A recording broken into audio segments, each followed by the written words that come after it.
신약성경 계속해서 나누고 있는데요. 3장 15절부터 29절까지 3장 끝까지 말씀인데 우리 한 절씩 교독하면서 읽어보도록 하겠습니다. 제가 15절 말씀을 먼저 읽겠습니다. 말씀이 꽤 길지만 여러분 한 절 한 절 의미를 생각하면서 보겠습니다. 제가 15절을 읽겠습니다. 형제들아, 내가 사람의 예대로 말하노니 사람의 언약이라도 정한 후에는 아무도 패하거나 더하거나 하지 못하느니라. 이 약속들은 아브라함과 그 자손에게 말씀하신 것인데 여럿을 가리켜 그 자손들이라 하지 아니하시고 오직 한 사람을 가리켜 내 자손이라 하셨으니 곧 그리스도라.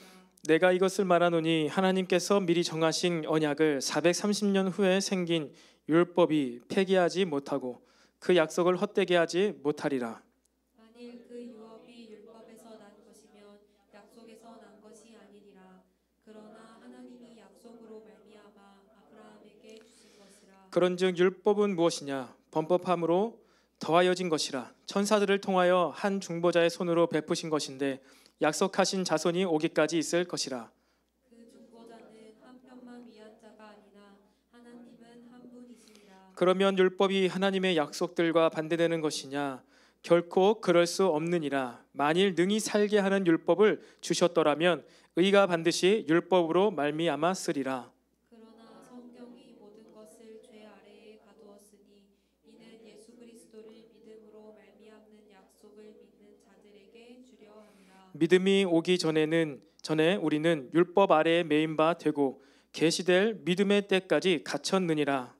이같이 율법이 우리를 그리스도께 인도하는 초등교사가 되어 우리로 하여금 믿음으로 말미암아 의롭다 함을 얻게 하려 함이라. 믿음이 온 후로는 우리가 초등교사 아래에 있지 아니하도다. 너희가 다 믿음으로 말미암아 그리스도 예수 안에서 하나님의 아들이 되었으니 누구든지 그리스도와 합하기 위하여 세례를 받은 자는 그리스도로 옷 입었느니라. 너희는 유대인이나 헬라인이나 종이나 자유인이나 남자나 여자나 다 그리스도 예수 안에서 하나이니라. 함께 읽겠습니다. 너희가 그리스도의 것이면 곧 아브라함의 자손이요 약속대로 유업을 이을 자니라. 아멘. 네, 우리 좌우에 있는 지체들과 또 여러분 각자 계신 곳에서 옆에 있는 사람 팀원들과 함께 이렇게 또 격려하면서 인사하도록 하겠습니다. 믿음으로 삽시다. 시작. 믿음으로 삽시다. 믿음으로 삽시다. 다시 한번 믿음으로만 예배합시다. 시작. 믿음으로만 예배합시다. 믿음으로만 예배합시다. 아멘. 여러분들 지금 여러분 각자의 또 자리에서 또 영상으로 또 팀 소그룹으로 또 이곳에서도 몇몇 분들이 함께 예배하고 있는데 지금 여러분들이 믿음으로 예배하고 계신지요? 믿음으로 예배하시기 바랍니다. 오늘 마지막 찬양을 특별히 하면서 저에게 그러한 좀 감동과 그런 좀 마음들이 많이 들게 되었어요. 우리 마지막 찬양 무슨 찬양을 했었죠? 주는 존귀하신 분, 주는 존귀하신 분이라면서 우리가 하나님을 높여드리면서 찬양을 했습니다. 무엇입니까? 존귀하시다, 가장 아름다우시다, 완벽하시다, 놀라우시다 하면서 우리의 마음을, 감정을 고백하면서 이거죠. 당신 대단하시다, 완벽하십니다, 너무나 사랑스러우십니다, 이러한 고백을 하는 건데 오늘 예배를 하면서 이렇게 우리가 전심으로 사랑 고백을 과연 우리 모든 청년들이 하고 있을까라는 그러한 마음이 갑작스러운 의구심이 들기 시작했습니다. 하나님을 자유한 가운데 이 공간에 지금 여러분 청년들이 몇몇 안 계시니까 저도 자유한 가운데 그리고 아주 이제 날씨도 아주 쾌적해져 가지고 상쾌한 가운데 예배드리면서 마음껏 하나님을 높여드리며 더 자유한 가운데 저는 이제 예배를 드리는데 지금 이 시간에 함께 예배드리는 청년들 모두가 다 이렇게 아무런 거리낌 없이 믿음으로 하나님 아름다우시다, 존귀하시다, 대단한 분이다라고 고백하고 있는지 참 도전이 되었어요. 마음에 도전이 되었어요. 여러분 이렇게 하나님께 주님은 존귀하시다, 사랑스럽다, 대단하시다라고 고백하고 있는데 여러분 그 믿음의 고백, 이 찬양 시간 가운데 참으로 이 가사로 예배를 하셨습니까? 여러분들은 당신은 대단합니다. 당신 너무나 사랑스럽습니다. 당신 너무나 예쁩니다. 당신 너무나 완벽합니다. 라고 여러분들 이 세상 사람들, 여러분 친구나 이런 사람들과 교제할 때 혹시 그렇게 고백한 적이 있으셨나요? 사랑 고백을 한 적이 있었냐는 얘기죠. 난 너 사랑해, I love you. 난 너 좋아, I like you. 머리부터 발끝까지 아름다워 이러면서 여러분 사랑 고백 해본 적 있으셨습니까? 있으셨겠죠. 그런데 고백은 해본 적이 있는데 그 답변을 들은 적이 있습니까? 내가 고백한 대로 그 답변을 들어본 적이 있냐는 거예요.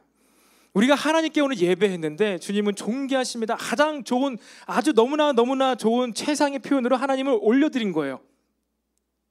근데 거기서 끝나냐는 것인 것이죠. 우리가 사람들과의 교제 가운데서도 나 너 사랑해라고 했을 때 그냥 거기서 끝난다면, 너 진짜 오늘 하고 온 그 옷이, 그 자켓이 너무나 예쁜 것 같아. 오늘 화장 어떻게 했어? 왜 이렇게 예뻐 보이니?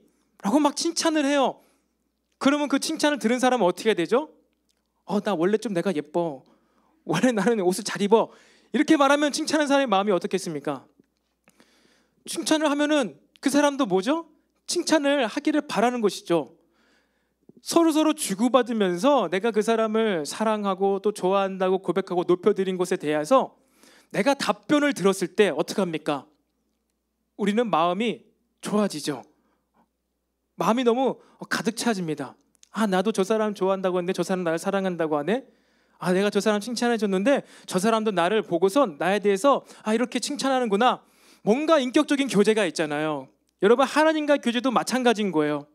그런데 정말로 우리가 이 세상에 살면서 청년의 때 사랑 고백을 하든지 뭔가 고백을 했고 칭찬을 했는데 그런 상대방으로부터 사랑 고백을 받아보지도 못하고 좋은 피드백을 받아보지도 못하고 칭찬을 받아보지도 못한 사람들, 못한 청년들이 과연 이 찬양으로 하나님을 예배할 수 있을까? 이 생각이 들게 됐어요. 궁금증이. 청년 때의 그런 사랑의 피드백을 받지 못했다 하더라도 분명히 우리는 누군가의 자녀로 태어났을 텐데 그 자녀는 아무것도 하지 않아도 맨날 실수하고 맨날 이렇게 어지럽히고 사고를 쳐도 부모님께서 맨날 이렇게 궁둥이 두드려 주시고 사랑한다고 막 이렇게 웃어주시고 좋아해 주시는 부모님 밑에서 자라났을 텐데 그 기억은 다 까먹고 사춘기, 청년기를 지나면서 사랑의 피드백을 받지 못한 청년들이 과연 이 찬양으로 감격 가운데 예배를 드릴 수 있을지 궁금하게 되었어요. 그리고 또 어떠한 청년 가운데서는 자라나면서도 기억이 나는 상황 가운데서 부모님으로부터 그러한 칭찬과 사랑의 고백을 듣지 못한 청년들이 과연 하나님을 마음껏 예배하는 이 우리 청년 예배 찬양 시간 가운데 예배를 진짜 드리고 있을까? 노래를 하고 있는 건 아닌가? 자기 목소리를 생각하면서 그냥 노래를 부르고 있는 것은 아닌가? 갑자기 그런 마음의 도전이 되기 시작했습니다. 그래서 제가 여러분께 도전하는 것은요, 계속해서 우리가 율법과 믿음에 대해서 나누고 있는데 참으로 우리 이 믿음으로 드려지는 모든 예배와 노래가요 하나님께서 받으시는 줄로 믿으시기 바랍니다. 우리 땅에서의 삶 가운데서는 비록 우리 친구 가운데 이성으로부터 건전한 건강한 피드백을 받지 못한다 하더라도 또 우리가 육신의 연약한 부모님들에게부터는 그러한 사랑의 피드백을 마음껏 받지는 못한다 하더라도 하나님께서는 우리를 사랑하시고 믿음으로 드리는 모든 예배를 받고 계신다는 것을 믿으시기 바랍니다. 우리가 주는 존귀하신 분이라고 고백하는 것, 그리고 그렇게 할 수 있는 것은 이미 주님께서 우리에게 존귀한 모든 것을 주셨기 때문이에요. 그렇기 때문에 여러분들 예배할 때, 찬양할 때, 기도할 때 반드시 그러한 피드백, 그 하나님의 반응을, 감동을 느끼면서 믿음으로 예배하게 되기를 간절히 소망합니다. 오늘도 우리가 말씀을 듣지만 예배를 하지만 이러한 확신 가운데 믿음으로 예배하지 못한다면은, 그래서 오늘 나는 오늘 10만 원 헌금을 들고 왔기 때문에 하나님께서 내 예배를 받으실 거야.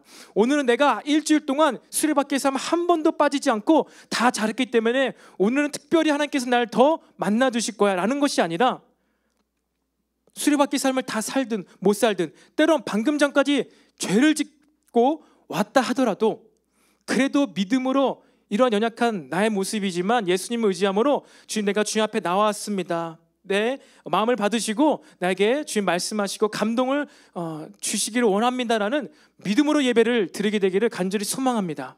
이 믿음, 오늘은 3장을 마무리하면서 이 믿음에 대해서 마무리했으면 좋겠어요. 믿음으로 사는 것은 무엇인지, 믿음으로 예배하고 나아가는 것은 무엇인지 반드시 우리에게 하나님께서 말씀해 주시기를 원합니다. 여러분, 우리는 지난 시간까지 율법의 행위로는 우리가 도저히 만족감을 누릴 수 없다고 나누었어요. 율법의 행위 크게 두 가지였죠. 무엇입니까? 출신 성분과 출신 성분을 의지하는 것, 그리고 나의 행위를 의지하는 것이 율법의 행위라고 했습니다. 우리는 결코 이러한 것들로 말미암아 만족감을 누리지 못한다고 했어요. 오직 십자가에 못 박혀 죽으시고 부활하신 그 예수님의 사역이, 그 사건에 대한 믿음만이 우리에게 만족을 준다고 했습니다. 여러분, 이 만족감이 우리에게 부어지길 바랍니다. 아담도 아브라함도 다윗도 예수님 때에 일어날 이 일들을 보고 기뻐함으로, 때론 연약했지만 그 일들을 미리 봄으로 즐거워하고 기뻐하였다고 성경이 기록하고 있고, 예수님께서 요한복음 5장 가운데 말씀하셨어요. 그들의 만족, 그들의 즐거움, 기쁨이 무엇이었다고요? 이미 일어난 사건도 아니고 한참 후에 2000년 후에 일어날 일 때문에 즐거워하고 만족감을 누렸다는 거예요. 여러분, 이게 믿음의 삶입니다. 지금 이것이 우리가 이해하고 있는 믿음이에요. 오늘 내가 열심히 기도하면 내일 병이 낫고 내일 시험에 통과하리라는 믿음이 아니라, 우리가 이거보다 더 앞서야 할 믿음은 바로 예수님의 십자가가 나의 모든 불만족과 인정받고 싶은 욕구를 해결하셨다라는 바로 그러한 믿음인 것입니다. 이 믿음이에요. 이것으로 말미암아 우리가 의인이 되었어요. 그럼 이제 내 삶은 끝인가요? 이 의인이 되었기 때문에 이제 우리는 믿음으로 사는 것입니다. 무엇으로요? 믿음으로. 어떻게 해요? 하나님에 대하여. 그래서 우리는 하나님에 대하여 이제 할 일들이 무엇이에요? 행복한 발버둥, 행복한 믿음의 행동만이 우리에게 남겨져 있는 것입니다. 이 믿음의 행위는 무엇이냐? 행복한 발버둥이에요. 행복한 발버둥. 리더 모임 가운데도 이렇게 얘기를 했는데요, 하나님께서 계속해서 나에게 할 일들을 알려주시고, 비록 이것을 어떻게 잘할지는 모르겠지만, 어떻게 완성해 나갈지는 모르겠지만, 계속해서 하나님께서 나에게 끊임없이 다른 생각, 다른 짓 하지 못하도록 이러한 할 일들을 계속해서 부어주시는 것 같다. 이런 것들 나누었어요. 계속해서 할 일들을 부어주시는 하나님께 감사한 시간을 보내고 있는 것이죠. 여러분, 이런 행복한 고민과 행복한 열심이 우리들에게 가득히 부어지길 소망합니다. 시간당 10,000원도 안 되는 일 하려고 내가 여기서 이 고생을 해나? 내가 시급 9,000원짜리 8,000원을 받는데 내가 이렇게까지 하려고 내가 지금 이 알바를 하는 것인가? 이 고생을 하나? 여러분, 이것은요, 믿음이 없는 말이에요. 믿음이 없는 말이에요. 내가 고작 시간당 9,000원 벌려고 여기 온 것이 아닌데, 또 직장생활하면서 내가 시간당 20,000원 벌려고 내가 이 고생을 하나? 여러분, 시간당 얼마를 받으면 어떠한 고생도 마다하지 않겠습니까? 시간당 20,000원, 30,000원 벌어도 힘든 일이 힘든 거예요. 그런데 시간당 8,000원을 받아도 믿음 가운데 아까 간증한 것처럼 하나님께서 나에게 이 작은 것, 사소한 것을 하게 하신 이유가, 목적이 있으실 거라고 믿고 하는 자는요, 그 일이 행복한 거예요. 그게 바로 믿음으로 사는 삶입니다. 이것이 믿음의 이야기들이라는 거예요. 그래서 우리가 율법이 아닌 이 믿음으로만 자유케 되기를 간절히 소망합니다. 그런데 여러분, 우리의 삶 가운데요, 이 실제적인 율법의 삶들, 율법의 행위들이 그렇다면 이제 딱 끝나고 믿음으로만 행복하게 살면 너무나 좋을 것 같은데, 우리의 삶 가운데는요, 계속해서 율법적인 행동들, 행위들이 요구되어지는 삶을 살아가고 있는 것처럼 보입니다.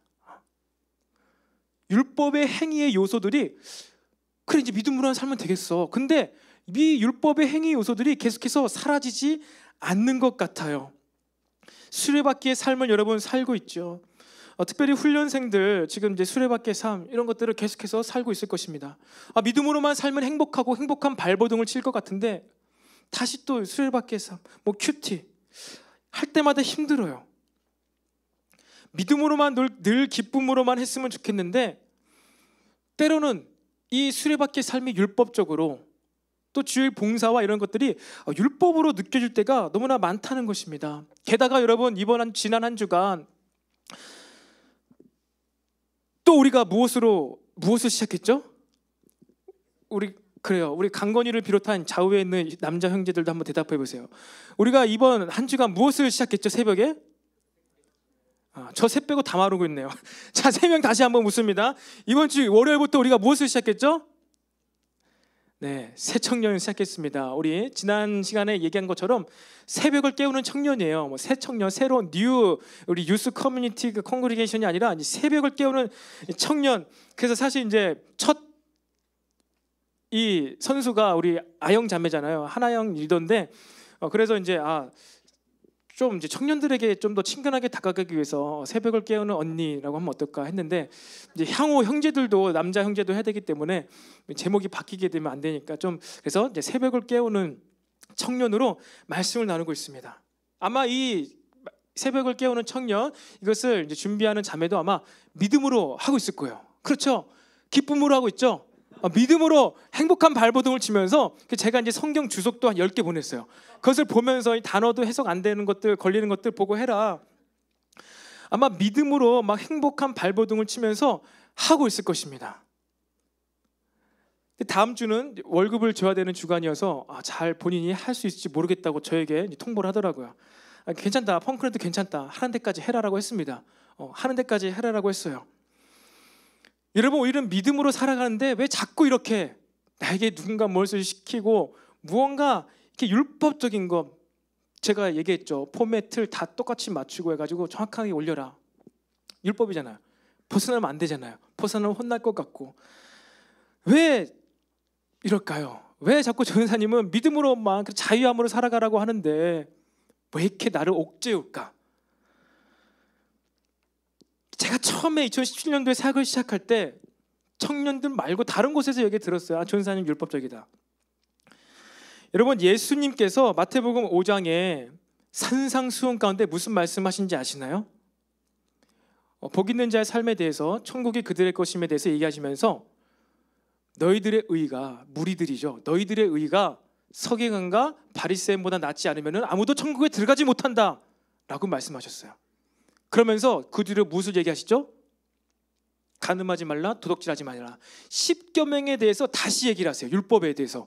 그런데 간음하는 자가 간음하는 거라 했는데 여자를 보고 음욕을 품어도 간음이다. 율법을 어긴 거다. 그리고 살인하는 자가 율법을 어긴 거라 했는데 나는 너에게 다시 명하노니 내 형제에게 바보라 하는 자가 이미 그를 살인하였다. 믿음으로 복받은 자에 대해서 말씀하시다가 왜 갑자기 예수님께서 그들이 이미 지키고 있던 율법보다 더 엄청난 율법을 요구하시는 거예요? 예수님부터 그러셨습니다. 예수님께서 그러신 거예요. 복음을 선포하셨는데 왜 갑자기 예수님께서 모순된 말씀을 하실까요? 예수님께서 왜 그걸 말씀하셨을까요? 모순이 아니니까 말씀하셨겠죠? 그것이 믿음의 삶이니까 말씀하셨겠죠? 그렇지 않습니까? 여러분, 오늘 우리에게 이 믿음이 부어졌으면 좋겠어요. 이 믿음이 부어지는데 왜 자꾸 우리에게는 삶 가운데 율법의 것들, 율법적인 것들이 우리의 삶의 도처에 널려 있을까요? 그 이유가 바로 오늘 본문에 나와 있죠. 첫 번째, 도대체 우리의 삶 가운데 왜 율법적인 것들이 필요할까? 율법이라고 하지 않았습니다. 율법적인 것들이 필요할까? 첫 번째로 그것은 율법이 우리를 그리스도께로 인도하는 초등교사가 되기 때문입니다. 21절에 그러면 율법이 하나님의 약속들과 반대되는 것이냐? 결코 그럴 수 없다. 예수님 자체도 마태복음 이미 5장부터 그렇게 얘기하셨잖아요. 복음을 믿음으로 선포하시고 율법을 얘기하셨어요. 반대되는 게 아니기 때문이에요. 지금 바울도 다시 얘기하고 있는 것이죠. 그렇다면 이 율법이 아무 쓰잘데기 없는데 그냥 자신의 때 예수님의 십자가의 사건 그때까지만을 위해서 주신 것이냐? 그 반대되는 것을 주시고 그 후로는 이제 율법과 반대로 되는 것, 즉 믿음으로만 살게 하신 것이냐? 결코 그럴 수가 없다라고 지금 사도 바울이 못 박아 선포하고 있습니다. 율법이 하나님의 이 약속, 즉 하나님의 의지와 반하는 것이 결코 아니다는 거예요. 율법이 필요하다는 거예요.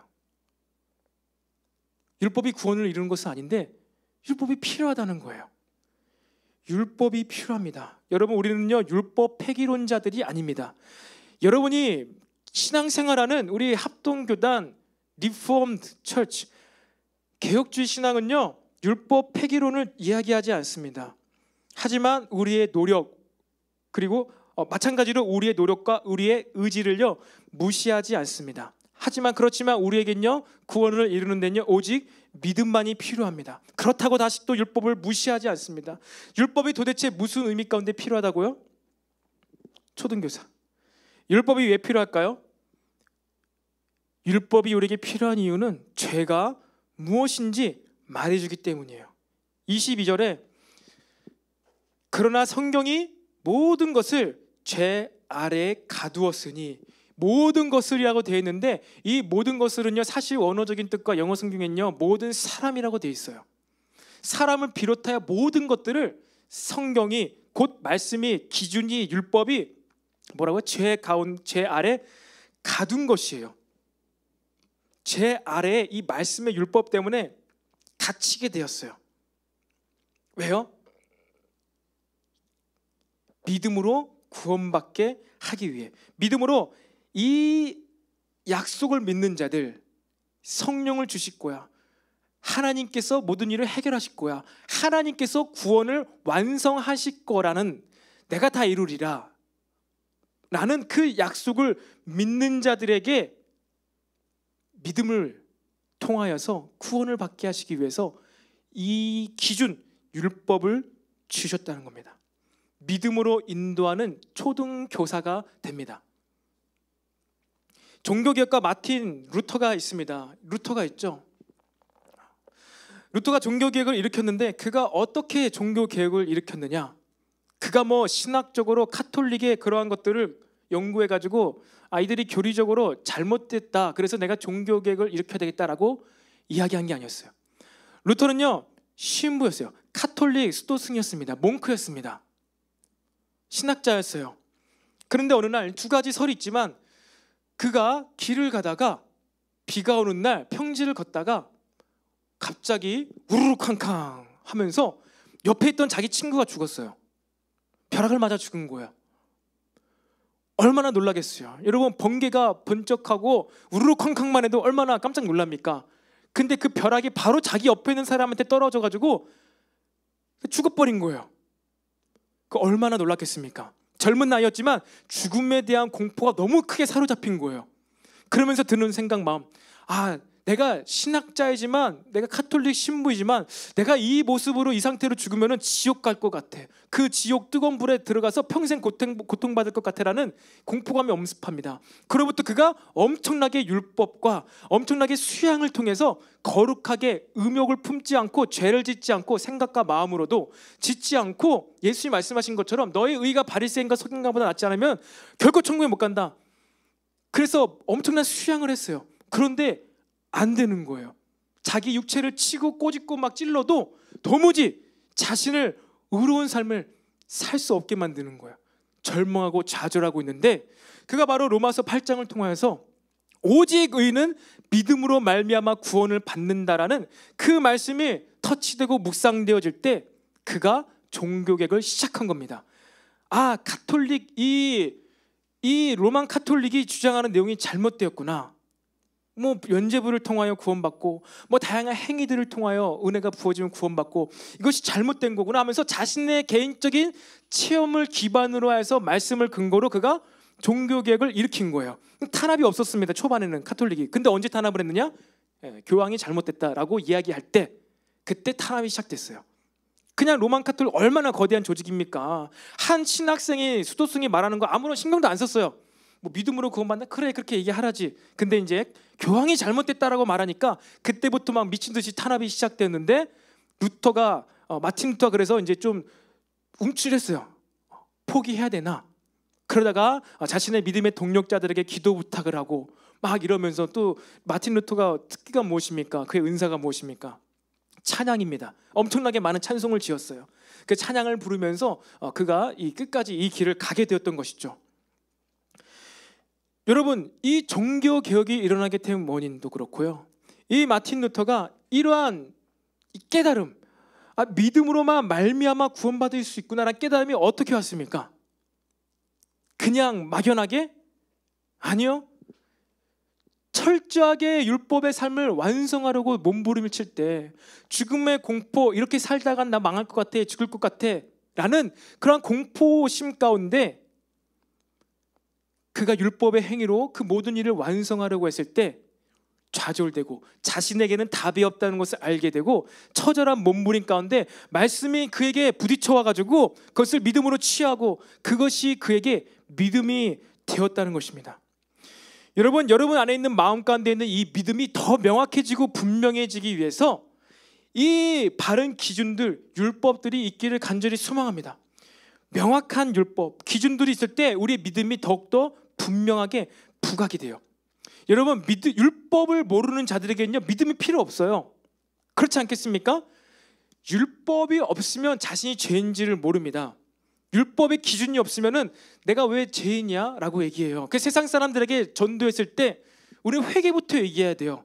근데 예수님 믿으면 구원받고 천국 가, 그런 삶을 살 수 있게 돼 라고 했을 때는 내가 왜 죄인이야? 그렇게 되는 것이죠. 기준이 없는 거예요.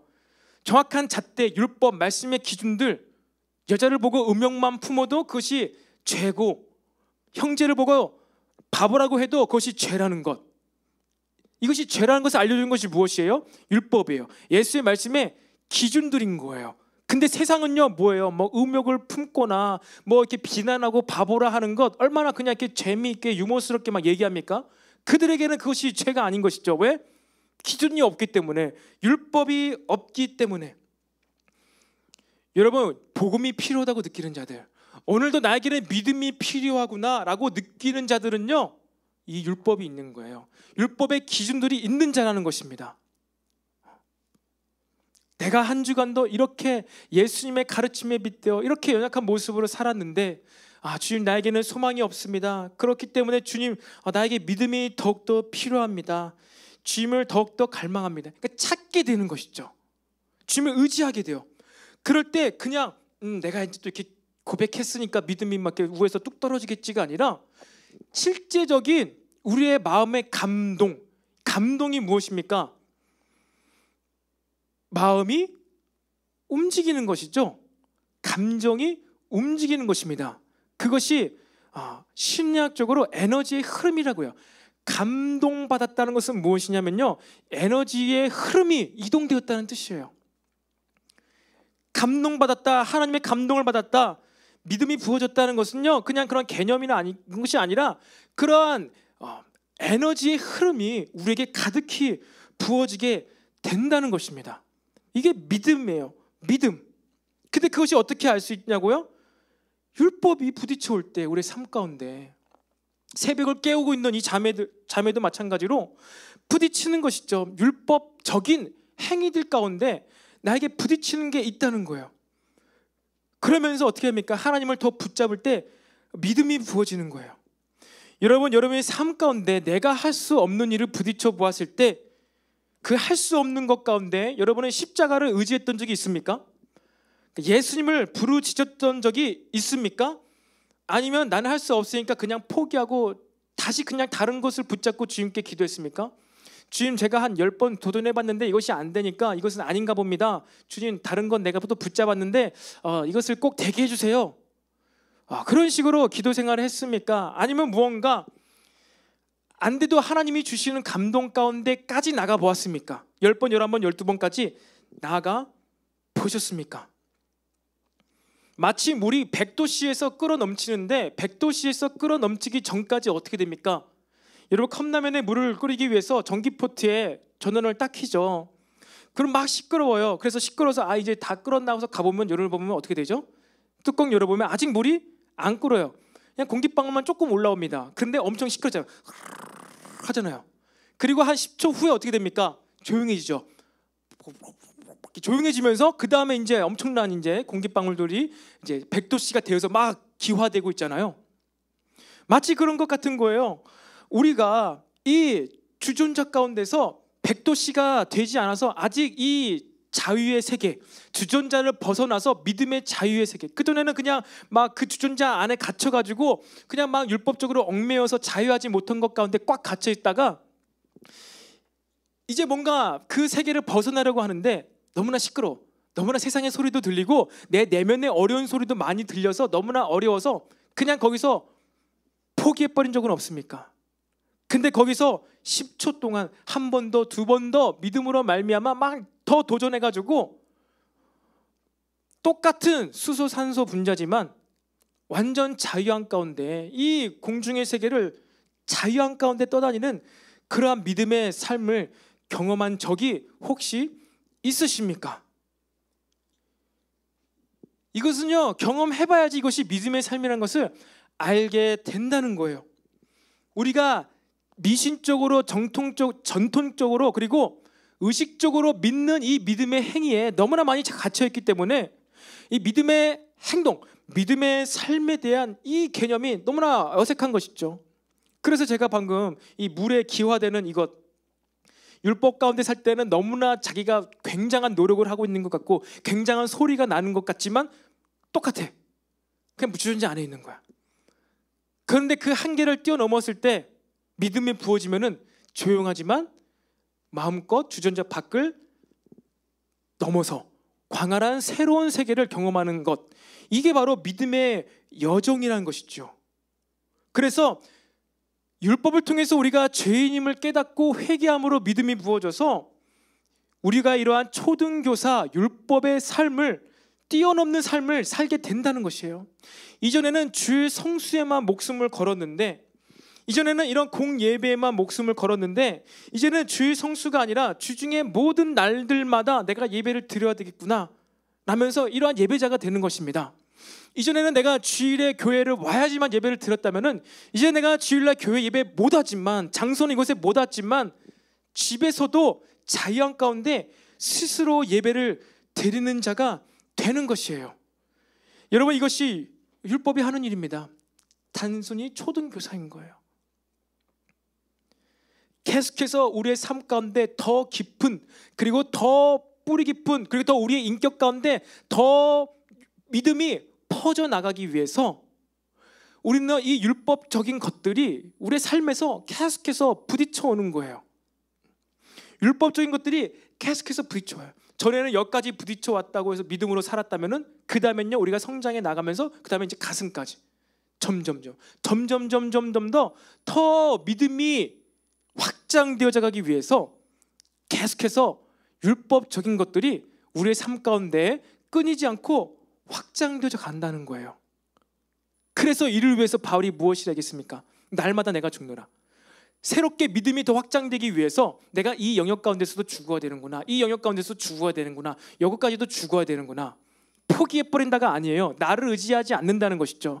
이것에서도 전에는 내가 50까지만 죽었는데 50까지만 믿음으로 살았는데 60을 살기 위해서 이 10에 대한 부분이 율법적으로 더 부딪히는데, 율법을 이기는 힘은 뭐예요? 내가 죽는 거예요. 회개. 내가 죽는 거예요. 내가 죽지 않고는요 회개가 안 되죠. 잘못했다고 고백을 안 하죠. 그러니까 믿음이 안 부어지는 거예요. 그러니까 내 믿음이 더욱더 깊어지지 않고 확장되지 않는다는 것입니다. 이것은 여러분의 삶을 점점 더 다 포기하라는 얘기가 아니에요. 점점 더 믿음으로 살아가는 것입니다. 점점 더 십자가로만 말미암아 만족감을 더 얻으면서 믿음으로 살아갈 수 있게 된다는 거예요. 이것을 우리가 하나님께 믿음으로 보일 때 하나님께서 믿음으로 우리를 의인이라 여기시고 우리에게 삶 가운데 무엇을 줘요? 일을 주세요. 1달란트, 2달란트, 5달란트. 5달란트, 10달란트를 남겼죠. 그런데 다른 자가 그것으로 인해서 남기지를 못했어요. 1달란트 남기지 못했어요. 그것을 뺏어서 누구한테 줍니까? 5달란트 남긴, 4달란트 남긴 자? 아니요. 5달란트로 10달란트 남긴 자에게 1달란트를 줬어요. 무엇입니까? 점점 더 믿음으로 살아가는 자들에게는요, 하나님께서 더 그것을 부어주신다는 거예요. 더 믿음으로 살아갈 수 있게 해주시고 우리의 삶에 필요한 것들을 더 채워주신다는 것입니다. 이것은 마치 우리가 뭐 믿음으로 살고 고백하고 기도하면은 모든 우리의 의식주가 내 기도로 채워지는가? 그 기도를 통해서 하나님의 나라와 의와 뜻을 구할 때 그 나의 것들이 채워진다는 거예요. 그러니까 믿음은요, 의식이 아닙니다. 믿음은요, 믿음의 기도 무엇이었습니까? 주기도문, 하나님의 일들을 구하는, 그리고 그것을 일용할 양식으로 행하는 자들에게야 하나님께서 이 달란트, 이것을 계속해서 우리 삶 가운데 부어주시는 거예요. 무엇을 다 같이요? 우리가 바라고 구하는 모든 것을 다 함께 그것을 부어준다는 것입니다. 그래서 이 율법을 뛰어넘는 믿음의 삶을 살아가게 되길 간절히 소망합니다. 그래서요, 우리는요, 율법을 믿음으로 통과해본 자들은요, 그리스도 안에서, 예수 안에서 하나님의 아들이 되는 것이에요. 25절 26절에 이런 말씀이 있죠. 믿음이 온 후로는 우리가 초등교사 아래 있지 아니하도다. 너희가 다 믿음으로 말미암아 그리스도 예수 안에서 하나님의 아들이 되었으니. 여러분, 믿음을 깨닫고 참 자유와 기쁨을 맛본 자들은요, 이제 율법에 얽매이잖아요. 내가 이제 주일 성수 해야지. 내가 주일만큼은 반드시 내가 교회 가서 꼭 예배를 드려야 되는데 안 가면 나 예배 못 드리는데, 이렇게 얽매이지 않게 된다는 거예요. 그렇다고 율법을 폐기한 것도 아니고, 그냥 그 나의 그 사고방식, 율법적 전통적인 그 프로그램과 형식에 맞춰서 아웅다웅, 그래서 때로는 이 형식, 이 틀대로 살지 않는 사람들을 정죄하면서 그렇게 살다가 이제 믿음으로 말미암아 그것을 뛰어넘고 무엇으로 살아갑니까? 믿음으로 사는데, 믿음으로 사는 자의 모습이 어떠합니까? 하나님의 아들의 모습으로 살아간다는 거예요. 성령이 부어진 자만이 하나님의 아들로서의 삶을 살아갈 수 있다고 로마서에도 계속해서 이야기를 하고 있는 것이죠. 믿음의 삶은 무엇입니까? 하나님의 아들의 삶입니다. 여러분, 아들은 무엇을 하는 자입니까? 아들은 무엇을 하는 자입니까? 한번 얘기해 보십시오. 아들은 아버지의 일을 하는 자입니다. 여기서 딸들이 계시죠? 자매 여러분들은 나는 아들이 아니니까 나는 상관없어가 아니라, 하나님의 아들이 된다는 것은 내가 하나님의 일을 유업으로 받고 그것을 한다는 뜻입니다. 성별을 얘기하는 것이 아니에요. 성별을, 하나님의 일을 내가 하게 되는구나. 남자든 여자든 하나님의 일들을 믿음으로 사는 자는 행하게 되는구나 라는 뜻입니다. 아버지의 일을 이어서 하는 자가 아들이고, 그것이 믿음으로 말미암는 우리라는 거예요. 그리고 그것이 구체적으로 창세기에 태초부터 무엇라고 부어졌습니까? 그 일이 아시죠? 세 가지 무엇입니까? 아버지께서 이게 다스리고 정복하고 땅에 충만하라고 했죠. 믿음으로 사는 자들이 하는 일은요, 다스린 자예요. 그건 뭐예요? 하나님의 통치가 오게 하는 자들이에요. 하나님의 기준이 오게 하는 자들입니다. 이것이 믿음의 삶이에요. 그리고 정복하라고 했어요. 이것은 무엇이에요? 건강한 문명하라고 했는데, 땅을 개간하고요, 발전시키고요, 관리하는 거예요. 인간 인본주의로 문명화시키는 것이 아니라 건강한 하나님의 문화로 계속 발전시켜 나가는 겁니다. 이것이 중요해요. 기술 문명을 발전시켜 나가는 거예요. 건강하게. 그게 정복하는 겁니다. 그리고 마지막으로 충만한 것은 무엇이에요? 근데 그것을 완성이라는 거예요. 하나님께서 완성하라 하신 끝까지 충만하게 땅끝까지 완성해 나가라고 하는 거예요. 이것이 볼지어다 내가 너희와 세상 끝날까지 함께 한다면서 너희들은 가서 땅끝까지 이르러 내 제자를 삼아라. 그 얘기가 바로 창세기 1장 24절부터 26절까지 있는 이 말씀인 거예요. 믿음으로 사는 자들은요, 그리스도 예수 안에서 하나님의 아들이 되는 것이고, 아들들은 믿음으로 무엇을 하느냐? 뭐라고요? 다스리고 정복하고 충만하는 거예요. 하나님의 통치가 오게 하고 발전시켜요. 기술 문명을 발전시켜요.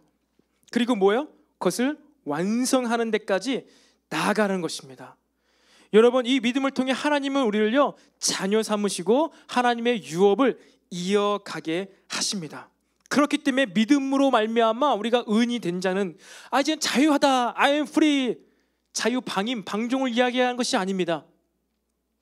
하나님의 아들로서의 이제 합당한 삶을 하나님 안에서 믿음으로 자유함 가운데 살아가는 것을 뜻해요. 이전에는 내가 율법으로 내 기준으로 내 시야로 50만큼 막 해왔어. 그러면서 나는 지금 120% 나의 삶을 막 살고 있어 라고 살았는데 믿음의 세계로 들어와 보니 하나님 하늘에서 일어나는 일들을 막 지금 보고 있다 보니까 내가 120% 한 줄 알았는데 내가 100%밖에 50%밖에 못했었구나 라면서 50이 아니라 이제 진짜 90, 100을 향하여서 살아가게 하는 거. 그리고 그것을 목표를 그렇게 100으로 두고 살아가다 보니까 내 기준과 내 수준이 아니라 또 성령의 견인, 성도의 견인, 성령님께서 또 그런 자들에게 은사와 달란트를 주셔서 계속해서 할 일들을 주시고 보게 하시고 스스로 그 할 일들을 찾아가게 하시는 성령님의 인도하심을 더욱더 느끼게 된다는 것이죠. 이것이 바로 예수님께서 말씀하신 너희 의가 서기관과 바리새인들보다 더 낫지 않으면 결코 천국에 들어갈 수가 없다는 거예요. 왜? 믿음으로 사는 자는 반드시 그들이 하고 있는 율법의 행위보다 더 대단한, 더 나을 수밖에 없는 삶을 살게 되기 때문이에요. 예수님께서 하신 그 마음으로라도 의목을 품는 자마다 죄를 짓는 것이다. 마음까지도 지킬 수 있게 되는 자로 부르신다는 거예요. 뭐 안에서요? 믿음 안에서. 그렇기 때문에 믿음으로만 구원받았을 때 율법이 사라지는 게 아니죠. 율법이 완성되어지는 거예요. 이렇기 때문에 값싼 믿음이 있을 수가 없는 것이죠. 도무지 값싼 믿음이 있을 수 없습니다. 믿기만 하면 다 천국 가나 너무나 쉽다. 바리새인들과 서기관의 의보다 더 나은 삶을 믿음 안에서 도전받으며 살아갈 수가 있는데 세상적인 시각으로 봤을 때 어떻게 이것이 값쌉니까? 하나님의 시각과 믿음 안에서 보면요, 그것은 진짜 값쌀 수 있어요. 하나님의 은혜로 말미암아 행해지기 때문에 나의 이 노력과 이 모든 거 하나님께서 내가 할 수 없었는데 하나님께서 나를 통해서 하셨습니다. 너무나 감사합니다. 정말 이것은 하나님의 아름다움과 영광과 존귀하심에 비해선 나의 이 엄청난 삶은 이렇게도 말 안 하겠지만 아무것도 아닙니다 라고 믿음 있는 자가 고백할 수 있는 것인데, 율법으로 사는 자는 와 진짜 겸손하다, 와 어떻게 저렇게 얘기할 수 있는가, 혹은 마음이 왜곡되고 삐뚤어지는 자들은 와 저렇게 맨날 가식적이다, 와 저렇게 해놓고 다 해놓고 막 저렇게 겸손한 척한다, 이렇게 얘기하게 된다는 것이죠. 오늘 이 율법과 믿음의 말씀을 부딪히면서 여러분의 마음이 어떠한 판단과 평가가 지금 일어나고 있습니까? 새롭게 믿음에 대해서 자리를 잡아가고 있습니까?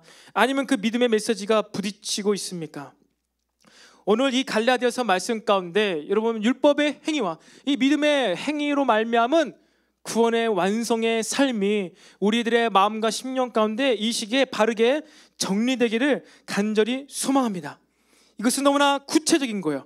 하나님의 일들을 유업으로 받아 하는 자들, 이것이 믿음의 삶이란 것을 믿으시기 바랍니다. 이 하나님의 유업이 우리들에게 부어질 것을 예수님의 이름으로 선포합니다. 우리 모두를 아들 삼으시고 우리에게 할 일을 주시는 하나님의 믿음이 우리들에게 부어질지어다. 이 믿음으로 하나님의 은사가 풀어질지어다. 이 믿음으로만 은사가 풀어지는 거예요. 그럼 마땅히 누리게 되는 거예요.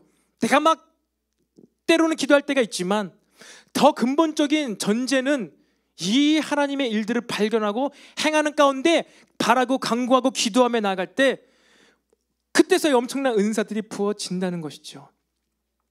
저도 지난 4년간의 사역을 돌아보았을 때 이 말씀을 정리하기를 원합니다. 4년간의 삶을 돌아보았을 때, 지금도 제 삶을 돌아보았을 때 얼마나 더 율법적인 것들을 자꾸만 하고 싶은지 몰라요. 그래서 지난번에 얘기했던 수요일 날 예배하는 것에 대해서 제가 또 한 주 했다가 못했는데 다시 한번 또 하기를 원합니다. 오늘도 예배 시간 가운데 예배가 우리들에게 계속해서 풀어져야 되는구나, 예배에 대한 마음을 주셨어요. 그리고 율법적인 것들이라고 할 수 있는 수요일 날 시간을 지켜서 예배를 해야 되겠구나. 자꾸만 그런 것들이 부어지죠. 그런데 여러분, 제 삶만 봐도 너무나 부족하고 때론 자주 넘어지고 왜곡된 말을 하기 쉬운 제 삶인데도 불구하고 이러한 하나님의 감동이 이러한 율법적인 것 가운데 부어질 때 이것을 행하려고 할 때마다 은사를 주시고 자꾸만 저를 성장케 해주시는 것 같아요. 그래서 1년 전, 2년 전, 3년 전에 제 설교 원고나 사역들이나 제가 생각해왔던 이 사역의 모양들을 생각해 보았을 때 그래도 하나님 앞에서 계속해서 좀 변화하려고 하는구나, 몸부림치려고 하는구나라는 것을 스스로 보게 될 때가 있는 거예요. 이것을 보게 될 때 너무나 감사한 것이죠. 전에는 내가 무엇을 할지 어떻게 될지 모르고 말만 했었는데 이제 이것이 이제 어떻게 해야 되고 어떻게 그려내야 되고 해야 되는 것들이 좀 보여지는구나 라는 것들이 보여질 때 너무나 감사한 거예요. 누구 하나 저에게 구체적인 아주 직접적인 멘토는 없습니다, 저희 삶 가운데. 하지만 또 하나님께서 기도할 때마다 이렇게 해보라고, 이렇게 해보라고, 저렇게 해보라고, 이렇게 이런 사람들 그 사람과 함께 해보라고 말씀을 해주실 때 저 또한 그것에 순종하며 반응하며 나아갈 때 계속해서 하나님께서 저의 삶 가운데 믿음의 여정들, 사역의 영역들, 준비해야 될 것들을 확장시켜 나가고 계신 것을 보게 됩니다. 여러분의 삶은 어떻습니까? 계속해서 믿음으로 살고 있습니까? 아니면 여러분이 목표로 정한 그것을 이루기 위해서 3년째 4년째 그냥 계속해서 주구장창 그것만 갖고 기도하고 있습니까?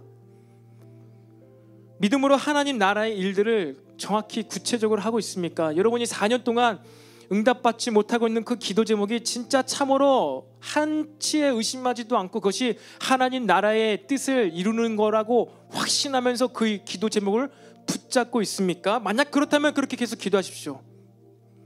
그런데 그렇지 않고 조금이라도 여러분의 나라와 여러분의 뜻을 이루기 위해서 3년 4년 동안 붙잡고 있던 기도 제목이 있다면요, 여러분의 믿음의 삶의 여정은 그것으로 말미암아 멈춰 있는 거예요. 행위들은 많아질지 모르지만 그것은 율법인 거예요. 믿음이 깊어질 수가 없다는 것이죠. 여러분, 계속해서 때로는 율법적인 행위들이 우리 삶에 요구될 때가 있지만 그것을 율법이 아닌 믿음으로 살아내기를 바랍니다. 율법적인 삶의 수리바퀴에 매여서 힘들어 하시는 분들이 계십니까? 그것 가운데 믿음으로 여러분들이 무언가를 행할 때 하나님의 약속을 기억하시기 바랍니다. 사실 오늘 처음에 이렇게 인사를 했었어야 되는데 하나님의 약속을 기억해 냅시다. 하나님의 약속을 기억해 냅시다. 여러분, 우리가 믿음으로 살 수 있는 것은요, 하나님께서는요 우리에게 약속하시는 분이시기 때문이에요.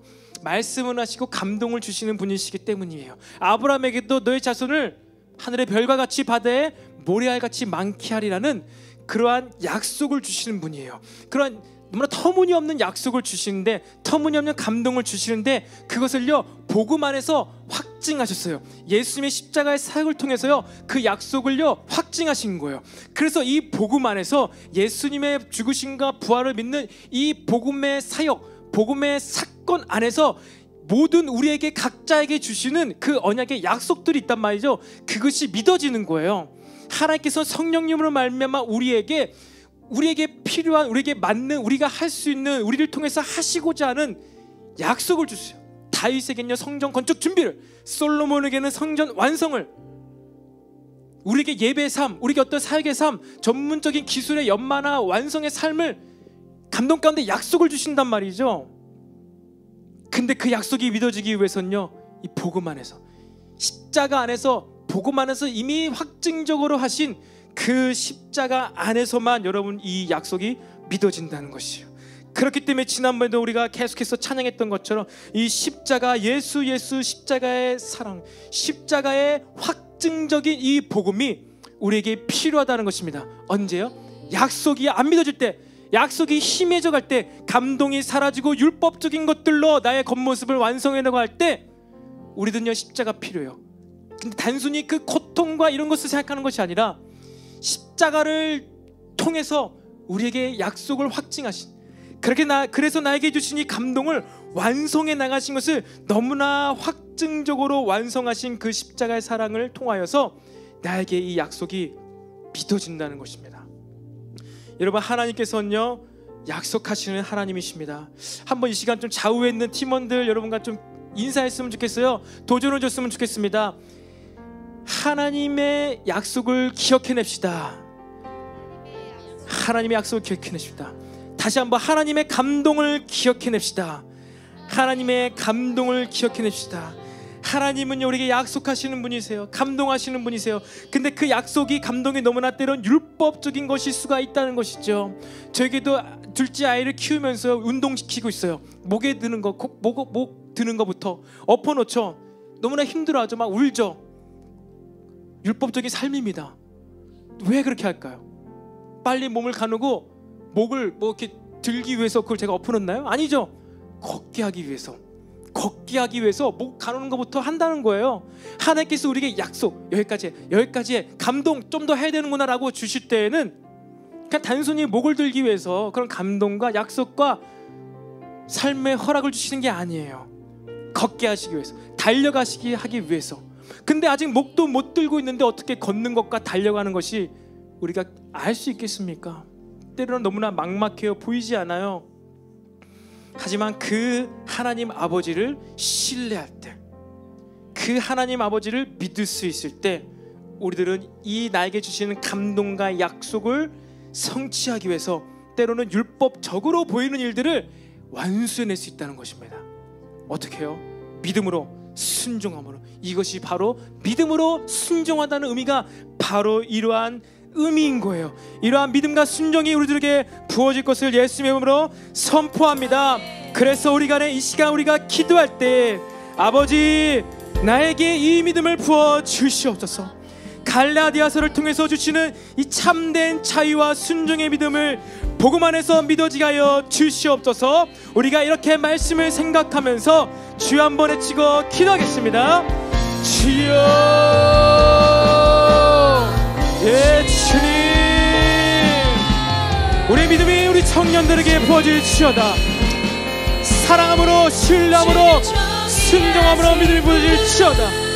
온전한 믿음, 완벽한 믿음, 바리새인과 서기관들보다 나은 그가 부어질지어다. 믿음으로 말미암는 그가 부어질지어다. 믿음의 청년들을 주님 일으켜 세워 주시옵소서. 주여,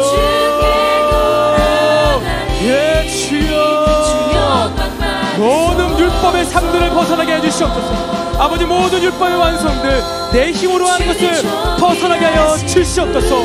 이미 십자가에서 확증해버리신 그 하나님의 사랑으로 말미암아 믿음의 삶을 살게 하여 주시옵소서. 이 온전한 믿음, 이 바른 믿음을 우리에게 허락하여 주시옵소서. 모든 것을 창조하시고 모든 것을 주님 안에서 완성하실 그 하나님을 우리가 신뢰합니다. 그 하나님의 사랑을 우리가 신뢰합니다. 주님은 존귀하신 분이십니다.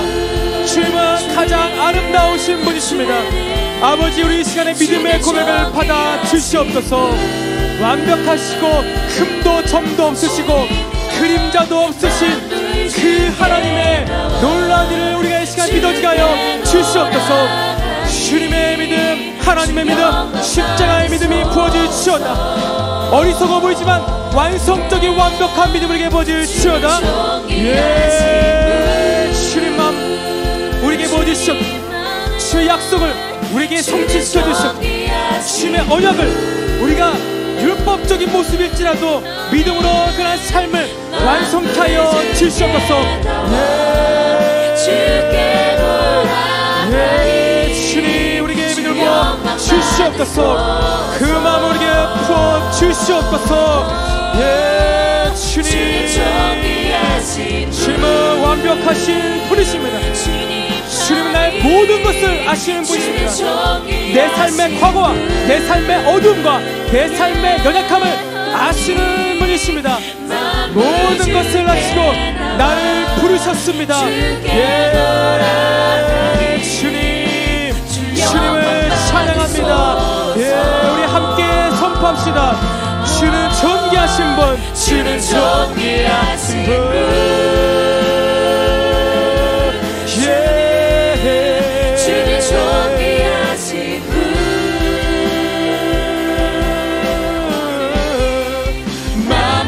주께 나와 주께 돌아가니 주 영광 받으소서. 우리 한 번 더. 주는 존귀하신 분, 주는 존귀하신 분,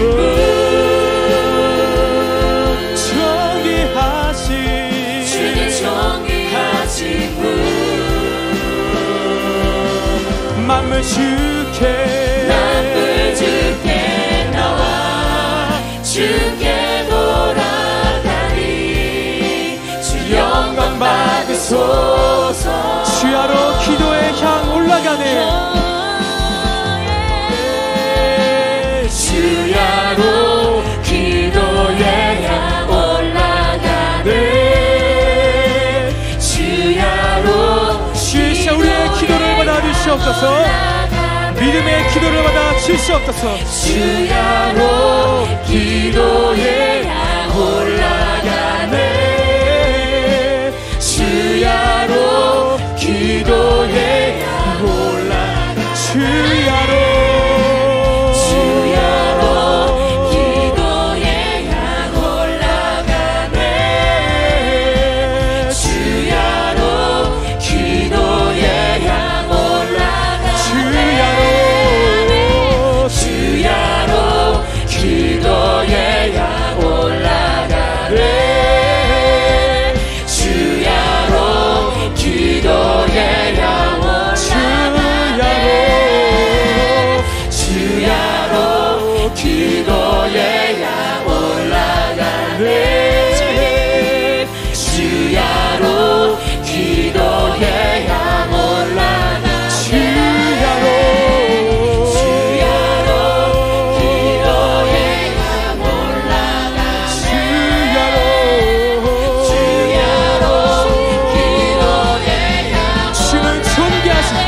존귀하신 분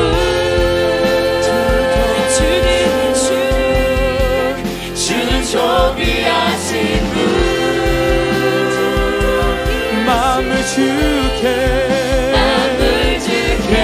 나와 주께 돌아가니 주 영광 받으소서. 우리가 이 시간 한 번 더 믿음으로 기도하기 원합니다. 이 시간에 기도할 때 여러분이 율법적으로 행동하고 마치 물이 100도씨 바로 전에 끓는 것처럼 여러분들 힘겨워하는 것이 있습니까? 난 도저히 여기서 못하겠다 포기하고 주저앉고 다시 식어버져 버리는 분들이 계십니까? 그런 분들 특별히 이 시간에 믿음으로 다시 한번 기도하시기를 바랍니다. 이 시간에 내 율법의 행위가 아닌 믿음으로 발버둥을 치게 되기를 원하면서 우리가 여러분의 그 현실을 직시하면서 믿음으로 다시 한번 주여 한번 외치고 기도하겠습니다. 주여. 예, 주님 아버지, 이 시간 우리에게 모든 믿음의 행위 가운데 우리의 율법의 한계를 뛰어넘는 믿음을 부어주시옵소서. 우리가 이러한 발버둥 가운데 이러한 한계 가운데 아버지 주님에게 놀라운 주님의 은사와 성령의 능력을 체험하는 기회가 되게 하여 주시옵소서. 온전하게 모든 것을 완성하신 그 십자가의 사건으로 말미암아 나의 삶들을 완성케 하여 주시옵소서. 이 십자가의 사건으로 말미암아 나의 모든 율법의 행위가 믿음 안에 완성되게 하여 주시옵소서. 주님, 내가 여기서는 할 수 없을 거라 생각합니다. 무릎 꿇고 차별하고 포기하고 있지 않습니까? 나의 의지로 나의 행위로 완성하려고 했었던 모든 노력을 주님 내려놓게 하여 주시옵소서. 나는 할 수 없고 하나님이 할 수 있다는 믿음이 부어지게 하여 주시옵소서. 갈등하고 갈망하며 내려놓고자 하는 모든 것들을 주님 안에서 다시 한번 세우게 하여 주시옵소서. 주께 나와 주께 돌아가니 주 영광 받으소서. 살아계신 주님 감사합니다. 우리에게 계속해서 아버지 이 믿음의 삶들을 믿음의 행동을 완성해 나가게 하시니 감사합니다. 그렇습니다. 주님, 이러한 우리의 믿음을 도전케 하는 시대 가운데 우리 더욱더 이 믿음의 삶을 살아가게 하여 주시옵소서. 잘못된 믿음의 관점과 시야가 있었다라면은 아버지 시간이 본문의 갈라디아서의 말씀을 통하여 우리의 믿음을 새롭게 세워 주시옵소서. 이 믿음, 끝이 없는 이 믿음의 여정을 우리가 선택하며 이 방향대로만 살아가게 하여 주시옵소서. 그래서 내가 이전에는 지금까지는 계속해서 거절감과 상실감과 그 어떤 사람에게서 좋은 피드백을 받지 못하여 하나님께 고백하고 믿음으로 기도하지만 온전한 피드백을 받지 못하여서 벽이 되고 기도하고 있는 것만 같은 모든 우리 청년들에게 주님이 인격적인 믿음의 피드백을 허락하여 주시옵소서.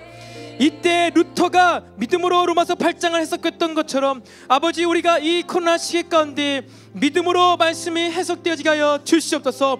이전에 했던 우리의 모든 잘못된 고정관념과 선입견이 떠나가게 하여 주시옵소서. 다시 새롭게 처음부터 믿음을 완성해 나가게 하여 주시옵소서. 믿음의 여정은 끝이 없음을 알게 하여 주시옵소서.